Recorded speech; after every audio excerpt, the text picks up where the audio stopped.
شاہ صاحب عشرہ رحمت کے حوالے سے کیا کہیں گے اس چیز کے اوپر، کیونکہ ایک رحمت ہے، اس سے ذرا بتا دیجیے گا ابتدا میں کہ رحمت سے مراد کیا ہے؟ بسم اللہ الرحمن الرحیم.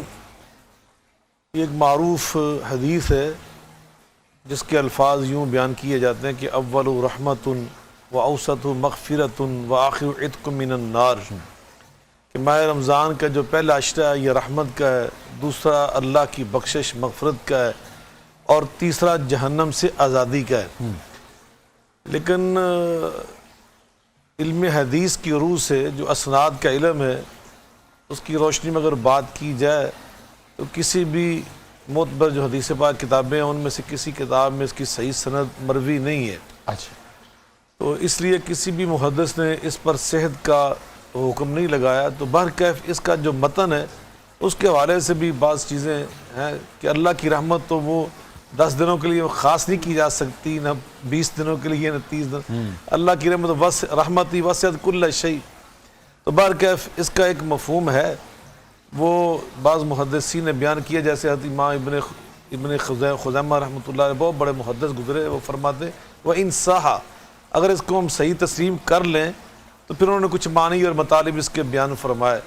ان میں ایک مطلب یہ ہے کہ اللہ کی جو رحمت ہے اس کا بہت زیادہ جو اظہار ہے نا وہ پہلے 10 دنوں میں ہوتا ہے. اچھا، ویسے تو اللہ کی رحمت 12 مہینے ہی رہتی ہے، ہر لمحے انسان اس کے انفینائٹ ہے بالکل یقیناً. اور اس سے اللہ کی بخشش بھی پورے 12 مہینے جاری و ساری رہتی. اسی طرح اللہ تعالیٰ خود اپنے بندوں کو جہنم سے آزاد بھی کرتے رہتے ہیں.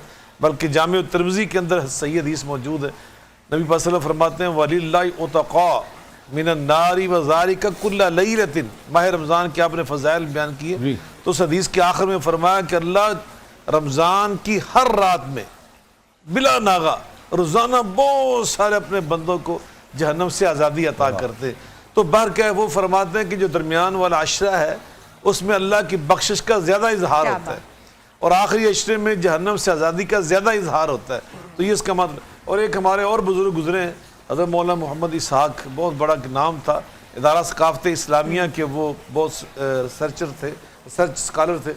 تو وہ انہوں نے ایک بڑا خوبصورت معنی بیان کیا. وہ کہتے ہیں کہ بعض اللہ کے بندے ایسے نیک ہوتے ہیں، صالح اور پرہیزگار ہوتے ہیں کہ وہ اللہ کو پہلے 10 دنوں کے اندر ہی اتنا راضی کر لیتے ہیں، اتنا خوش کر لیتے ہیں کہ اللہ کی رحمت ان پر سایہ فگن ہو جاتی ہے. شاہ صاحب میں اسی نقطے کی جانب آنا چاہ رہی ہوں کہ میں ایک جملے میں جی فرمائیے. نبی بہن دوسرا وہ کہتے ہیں کچھ لوگ ہوتے ہیں تھوڑے سے کم ہوتے ہیں نیکی میں، تقوی میں، پرہیزگاری میں، لیکن وہ 20 دنوں کی محنت، 10 دنوں کی محنت کے بعد اس مقام پہ آ جاتے ہیں کہ اللہ ان سے بھی راضی ہو کے فرماتا ہے جو تمہاری خطائیں تھیں نا وہ میں نے معاف کر دی.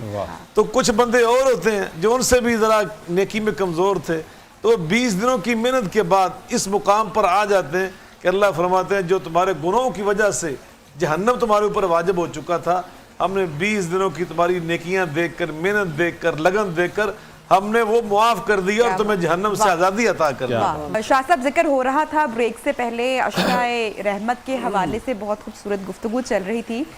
اب سوال یہ پیدا ہوتا ہے کہ رمضان کے مہینے میں، بابرکت مہینے میں، پہلے عشرے میں جو یہ رحمت کا ہم ذکر کر رہے ہیں، کیا یہ صرف مسلمانوں کے لیے ہے یا اس کا اطلاق تمام جو مذہب کے لوگ ہیں ان کے لیے بھی ہوتا ہے؟ اور خاص کر رمضان ہمیں جو غیر مذہب کے لوگ ہیں ان سے کس طرح کا سلوک کرنے کا درس دیتا ہے؟ میں چاہوں گی اس پر آپ روشنی ضرور ڈالیے گا. آپ نے بڑا اہم سوال کیا ہے نبی بین. قرآن مجید فرقان حمید میں اللہ رب العزت نے نبی الاسلام، کائنات کے امام جناب محمد الرسول اللہ صلی اللہ علیہ وسلم کی شان اقدس خود ان الفاظ سے بیان کی ہے.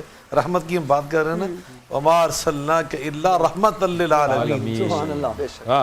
آپ کو اللہ تعالیٰ نے رحمت بنا کر بھیجا ہے. کن کے لیے؟ للمسلمین نہیں فرمایا، عالم کے لیے، للعالمین. اس میں صرف انسان بھی نہیں ہے، فرمایا سارے جتنے عالم ہیں سب اس میں شامل ہیں. اور شاید اب کتنے ہی عالم ہیں، میں ان میں سے دیکھیں دنیا تو ادنا ہے، ایک بڑی چھوٹی سی خوبصورت جگہ آپ نے بات کی ہے. نبی پاک صلی اللہ علیہ وسلم تشریف لے جا رہے تھے تو ایک دعوت تھی، وہاں پر جو اونٹ اس وقت لوگ اس پہ سفر کرتے تھے، تو ایک اونٹ نے آپ کو دیکھ کر بڑھانا شروع کر دیا. تو آپ اس کے پاس تشریف لے گئے. میں حدیث میں پڑھ رہا تھا، آپ نے اس کے سر پہ جب ہاتھ پھیرا نا، علامہ صاحب بیٹھے ہوئے ہیں، تائید فرمائیں گے، اس اونٹ کی آنکھوں میں آنسو آ گئے.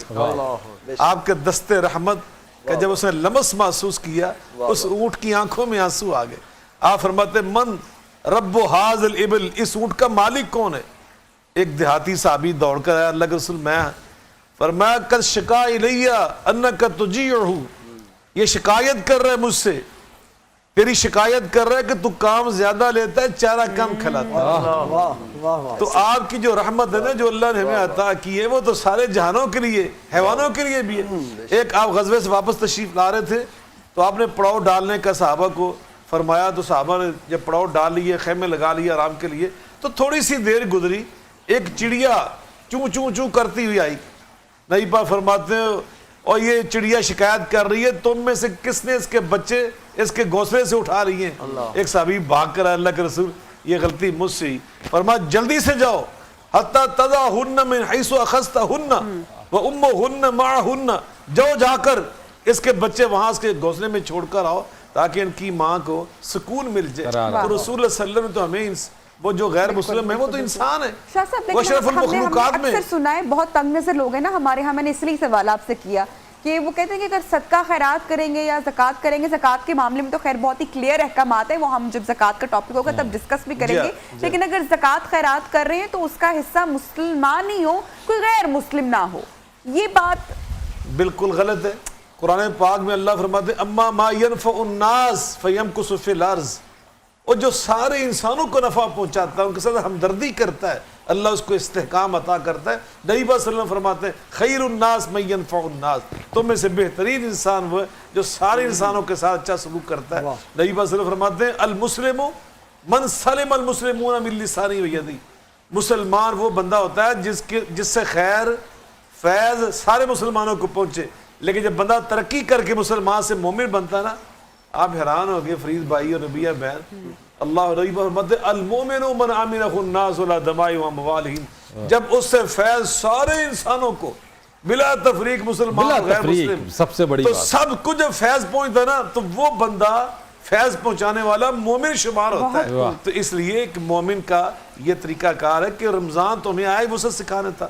اور الخلق و عیار اللہ, اللہ کی جو مخلوق ہے یہ اللہ کا کنبہ ہے. اور نبی پاک اپنا اسوہ حسنہ کیا تھا آج مسلمانوں کے, آپ یقیناً بالمؤمنین رؤوف الرحیم, مومنوں کے ساتھ جو آپ کی شفقت تھی یا ایک خاص لگاؤ تھا وہ بالکل منفرد تھا.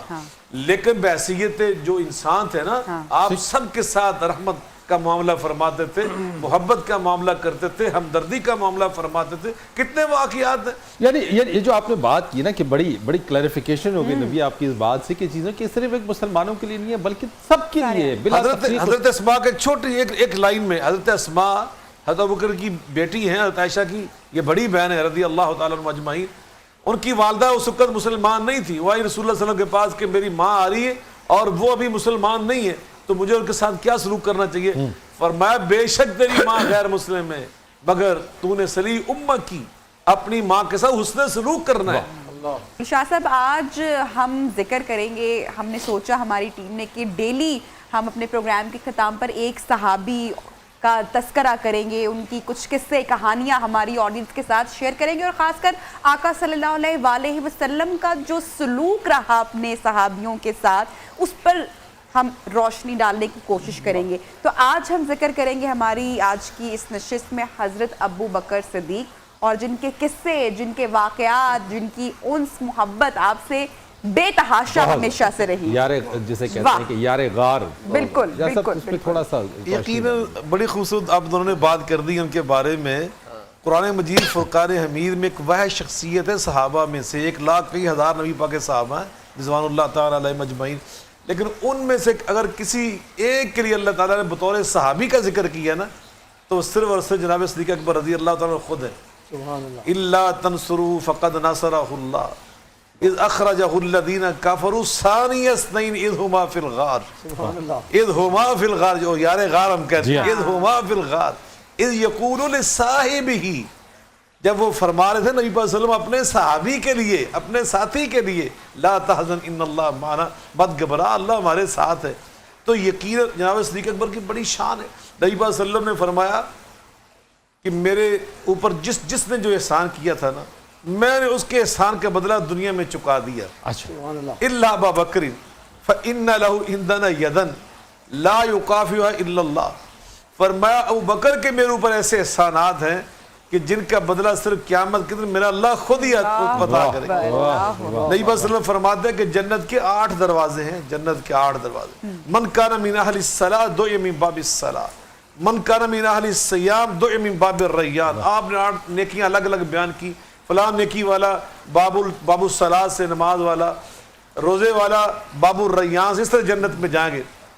تو جناب صدیق اکبر نے عرض کیا رضی اللہ تعالیٰ عنہ, آقا حل یدعى احد من تلک الابواب کلھا یا رسول اللہ, آقا کوئی ایسا خوش نصیب بھی ہے جس کو جنت کے 8 دروازوں سے یہ آوازیں آئے کہ ہم سے گزر کے جنت میں جا, ہم سے گزر کے جنت میں جا, مجھ سے گزر کے جنت میں جا. آقا مسکرائے فرمایا نعم وارجو ان تکون منہم. ہاں ابو بکر ایسے ہوں گے اور مجھے یقین ہے تو انہی میں شامل ہوگا, تو انہی میں شامل ہوگا. نبی کریم علیہ الصلوۃ والسلام نے فرمایا لو کنت متخذا خلیلا لاتخذت ابو بکر خلیلا. اگر میں نے دنیا میں اللہ کے سوا کسی کو خلیل کا درجہ دینا ہوتا نا تو میں صرف ابو بکر صدیق کو وہ درجہ دیتا. جناب صدیق اکبر رضی اللہ تعالیٰ, وہ غزوہ تبوک کا موقع تھا, آپ نے چندے کا اعلان کیا. عمر فاروق رضی اللہ تعالیٰ عنہ آئے, کہتے ہیں کہ میں نے اپنے گھر میں دیکھا, مجھے ان دنوں میں بڑی خوشحالی تھی میرے گھر میں. کہتے ہیں میں نے کافی سامان دیکھا تو میں نے آدھا کر لیا, آدھا نبی پاک کے پاس رہے, آدھا گھر چھوڑا ہے. میرے دل میں یہ خیال آیا کہ آج ابو بکر مجھ سے دوسرے نمبر پہ آئے گا, وہ ہمیشہ مجھ سے آگے نکل جاتا ہے. کہتے ہیں آقا نے پوچھا بھاب قید علیہ یا عمر, عمر گھر میں کیا چھوڑ کے آئے؟ کہا جی نصف یہاں لے آئے, نصف وہاں چھوڑا. تھوڑی سی دیر کے بعد شمع رسالت کا پروانہ آیا, اس شان و شوکت کے ساتھ آیا کہ جو کچھ گھر میں تھا نا وہ سب اٹھا کے لے آیا. آقا نے پوچھا بھاب قید علیہ یا ابا بکر, ابو بکر گھر والوں کے لیے بھی کچھ چھوڑ کر آئے؟ مسکرائے کہا نام ابقیت لہم اللہ و رسولہ, ان کے لیے چھوڑ کر آئے ہوں اللہ اور اللہ کے رسول کی محبت چھوڑ کر آئے. اس سے بڑا کوئی خزانہ میرے پاس نہیں تھا جو میں ان کے لیے چھوڑ کے آتا.